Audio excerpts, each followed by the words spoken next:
Hello everyone, and welcome to another video made by me, this time about the Dutch cruiser HNlMS De Ruyter.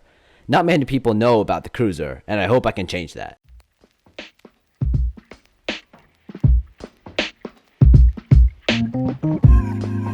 After the First World War, the Dutch saw the need to modernize their navy. While they did attempt to build battleships, a small budget and lack of resources made that nearly only hopes and dreams, which everybody knows is dust and means nothing. But 2 Java-class cruisers were laid down during the interwar period.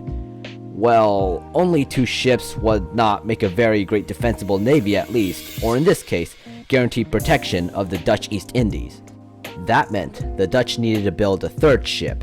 In theory, the Dutch weren't bound to the Washington Naval Treaty restrictions by cruiser size because of the industrial limitations in the Netherlands at that time, and money was also a problem. And during the Great Depression came the order for the 3rd ship, which in what would become HNlMS De Ruyter.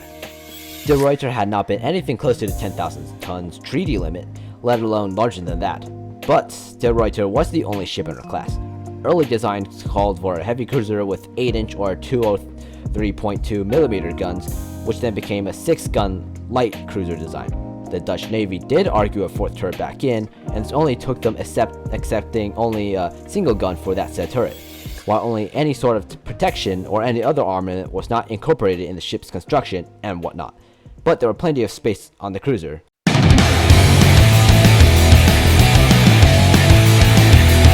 De Ruyter was armed with 7 5.9-inch or 149.86mm guns, 2 twin turrets aft, 1 super firing over the other, 1 twin gun forward, and a single gun firing over that turret, but the single gun was closer to a mount than a turret. No heavy AA guns were mounted, no secondary batteries, no torpedo tubes, and the only other artillery included a small nest of 10 1.6-inch or 40mm Bofors in 5 twin mount clusters in the aft superstructure, and a number of 50 cal machine guns just sprinkled around.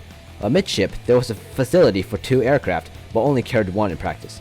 There was little armor, just 2 inches or 50.8mm thick belt, 1.2 inches or 30.48mm thick for deck armor and turret armor, which did make the vital parts splinter proof, but that was it. Maybe some protection against destroyer guns at long range. 6 spoilers, 3 steam turbines, and 2 shafts with a power output of 66,000 horsepower drove the light cruiser at a top speed of about 32 knots, with a range of 6,800 nautical miles at 12 knots. The crew complement count was around 435 aboard De Ruyter. She would spend most of the late 1930s patrolling the Dutch East Indies, and was still there even when the Dutch ships received word that Germany had invaded their homeland. They still elected to be hostile towards the Axis and Axis interests, hunting down if any German or Italian forces were near, eyeing what was now the last collective of Dutch-held land. By the end of 1941, brought Japan into the war, and the land that the Dutch were protecting would be pretty high on the Japanese bucket list of land to plunder at the time, which was oil fields. Taking advantage of the time before the Japanese forces would arrive to the Dutch East Indies, De Ruyter was overhauled with machinery and sailed to join ABDA Command, which was a ragtag team bunch of anyone in the area that opposed the Japanese advance. After a few convoy escorting missions, the enemy forces that were expected began to appear, and De Ruyter's first offensive action was at the Battle of Makassar Strait, which was to deny the Japanese control of the strait. 4 ABDA cruisers and 7 destroyers attempted an intercept on the Japanese troop transport, but were met with several Japanese twin-engine bombers. And you can guess, with minimal AA defenses across the fleet and with no fighter support, the Allied vessels could only watch as first USS Marblehead and then USS Houston were mobbed and hit by bombers and were forced to withdraw. De Ruyter did sustain damage, but only light damage, and was still in combat condition, but Admiral Karel Doorman, commander of De Ruyter, knew that another such attack would mean the end of his squadron and the fleet would have to withdraw. A few weeks later, another Japanese attack convoy appeared, and Doorman tried to deploy whatever was still capable of combat to fight it, as ships were still repairing and whatnot. 3 individual raids of attack formed because of that, and ABDA Command lost a destroyer immediately, and another was damaged so hard that the ship would never be in combat condition ever again, while the light cruiser Trump had been damaged and was forced to withdraw, with an exchange of damaging 3 Japanese destroyers and 1 transport.